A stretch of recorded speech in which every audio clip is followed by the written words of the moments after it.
Salut! J'espère que tu vas bien. Moi, ça va vraiment bien de mon côté. Tu sais, aujourd'hui, on va parler des nombres entiers. Mais qu'est-ce qu'un nombre entier? Ben, en réalité, ça le dit, un entier, c'est quelque chose de complet. C'est un tout. Par exemple, tu manges une pizza complète. Donc, un est un entier. Si tu en manges deux, ben, tu manges deux pizzas, donc c'est deux est aussi un entier. 3 est un entier, 4, etc. Bon, là, je t'ai parlé de pizza, mais on pourrait parler d'argent. On a des entiers positifs dans ce cas-ci, et on peut avoir des dettes, donc des entiers négatifs. Et il y a aussi la température. Hein? Il fait très chaud, on est dans les positifs, mais quand il fait très froid, on se situe sous la barre du zéro. Donc, c'est aussi une autre possibilité de nombre entier. Donc, les entiers peuvent être positifs ou encore négatifs. Allons-y voir de plus près pour la lecture de la température. Tu as déjà sûrement utilisé un thermomètre digital. Ça, c'est les thermomètres avec des nombres à virgule, donc des nombres décimaux. Mais il y a aussi les thermomètres plus conventionnels, ceux avec une barre d'alcool ou encore une barre de mercure à l'intérieur, comme représenté sur l'image. Donc, les chiffres qui vont vers le haut sont les nombres positifs. Ils sont donc au-dessus de la barre du 0 degré Celsius. Et ceux qui se situent sous la barre du 0 sont les entiers négatifs. Donc, comme tu peux voir sur ce thermomètre, il fait très froid.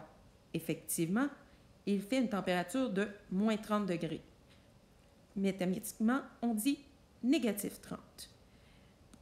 Donc, habille-toi chaudement, c'est pas chaud dehors.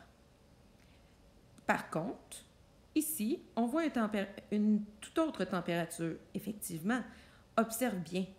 Il s'agit de 10 degrés Celsius à l'extérieur. Donc, c'est positif. Là, j'ai mis le plus devant le 10. Mais pour les nombres positifs, normalement, on ne met pas le symbole pour ne pas alourdir la formule. Donc, on aurait mis seulement 10.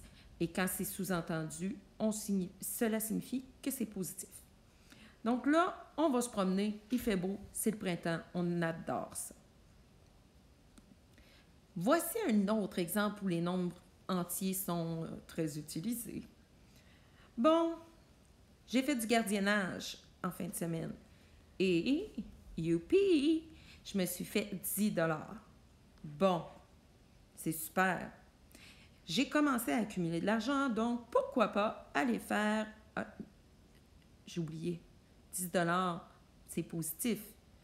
Donc, j'ai plus d'argent. J'ai mis le plus encore une fois, mais ça n'aurait pas été nécessaire. Maintenant, j'ai gagné 10 $. Je m'en vais magasiner. Quel bonheur. Je m'achète mes choses et soudainement, je réalise que, il m'en manque un peu.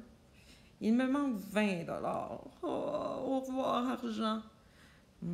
Heureusement, je magasine avec maman. Donc, peut-être pourra-t-elle me prêter.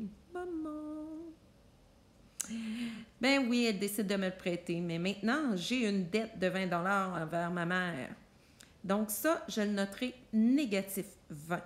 Donc, j'ai une dette de 20 $. C'est comme ça qu'on le marque, point de vue mathématique. Bon, allons voir vraiment les notions mathématiquement parlant du nombre entier. On va le voir sur une droite numérique horizontale. Bon, la droite numérique verticale les représente. On vient de faire le thermomètre. Tu as vu une droite numérique verticale. Si on prend la droite numérique horizontale ou un axe horizontal, on y trouve le 0. Donc, le 0 est le point milieu entre les nombres entiers positifs et les nombres entiers négatifs. Il est donc considéré comme un nombre positif et négatif.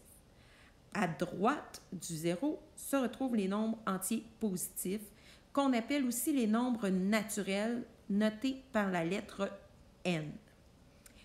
Donc, ça, c'est d'un côté du 0.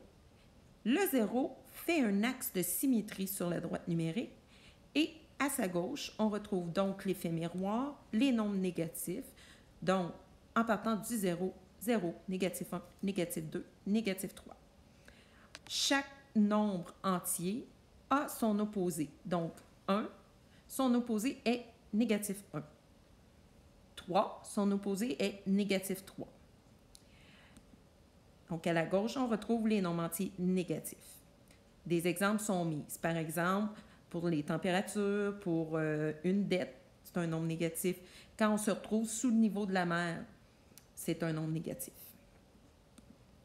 Maintenant, comparons négatif 6 avec le nombre 3. Lequel est le plus grand? Bon, mais si on regarde sur la droite numérique, plus on va vers la droite de l'axe, plus le nombre est grand. Donc, clairement, plus on va vers la gauche, plus le nombre se retrouve à être petit. Fait qu'on voit clairement que négatif 6 est plus vers la gauche, donc est plus petit que 3. Tu peux le voir aussi d'un autre point de vue. Si, par exemple, on parle d'argent. Négatif 6, ça veut dire que tu as une dette de 6 3, ça veut dire que tu as 3 dans tes poches. Qu'est-ce que tu préfères? Pense-y bien. Ben non, pense-y pas. C'est clair. Tu ne veux pas avoir une dette, tu veux vraiment avoir 3 dans tes poches.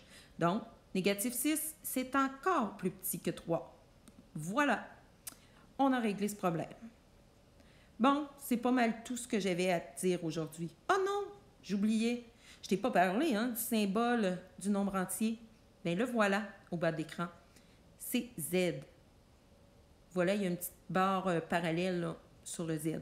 Remarque comme il faut comment il s'écrit. Donc, ça, c'est son symbole plutôt qu'écrire tout au long nombre entier.